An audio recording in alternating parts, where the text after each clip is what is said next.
കൂട്ടുകാരെ, ഇന്ന് നമുക്ക് 2ാം ക്ലാസ്സിലെ മലയാളം 1ാമത്തെ പാഠം മഴയോ മഴ എന്ന പാഠത്തിലെ പേജ് നമ്പർ 9, 10 എന്നീ ഭാഗങ്ങൾ നമുക്ക് പരിചയപ്പെട്ടാലോ. കുട വരയ്ക്കാം. കൂട്ടുകാരെ, ദേ ഈ ചിത്രം നോക്കൂ. മഴയത്ത് കളിക്കുന്ന കൂട്ടുകാരെ കണ്ടോ? ഇവരെല്ലാവരും കുടയില്ലാതെയാണ് മഴയത്ത് കളിക്കുന്നതല്ലേ. എല്ലാവരും നനഞ്ഞ് രസിക്കുകയാണല്ലേ മഴയത്ത്.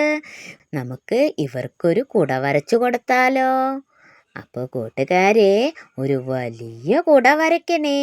നമുക്കൊന്ന് വരച്ചു നോക്കിയാലോ? എങ്ങനെയാ കുട വരയ്ക്കുക? കൂട്ടുകാർക്കറിയാമോ? ടീച്ചർ വരച്ച കുട നോക്കൂ. കൂട്ടുകാർക്കും ഇതുപോലെ കുട വരയ്ക്കാൻ അറിയില്ലേ? കൂട്ടുകാർക്കറിയാവുന്ന ഒരു ഭംഗിയുള്ള കുട ഇവിടെ വരയ്ക്കണേ. ഇനി നമുക്ക് അടുത്ത പേജ് നോക്കിയാലോ. ഉത്തരം കണ്ടെത്താം. കാലിൽ പിടിച്ചാൽ തോളിൽ കയറും. എന്താണ് കാലിൽ പിടിച്ചാൽ തോളിൽ കയറുന്നത്? കൂട്ടുകാർക്ക് ഉത്തരം കിട്ടിയോ? നമ്മുടെ കുട. ആ ബോക്സിൽ നമുക്ക് കുട എന്ന് എഴുതാം. ഇതുപോലെയുള്ള കുടയെക്കുറിച്ചുള്ള കടുങ്കഥകൾ അറിയാമോ? കൂടുതൽ കടങ്കഥകൾ കണ്ടെത്തി എഴുതാം.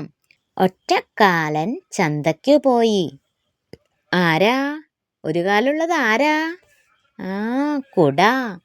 ഇനി വേറൊരു കടുങ്കഥ പറഞ്ഞു നോക്കൂ. കാലുണ്ടെങ്കിലും എടുത്തോണ്ട് നടക്കണം. ആരെയാ? കുട. ഇനി മറ്റെന്തെല്ലാം കടങ്കഥകൾ അറിയാം? നമുക്ക് കുറച്ചു കടങ്കഥകൾ പരിചയപ്പെട്ടാലോ.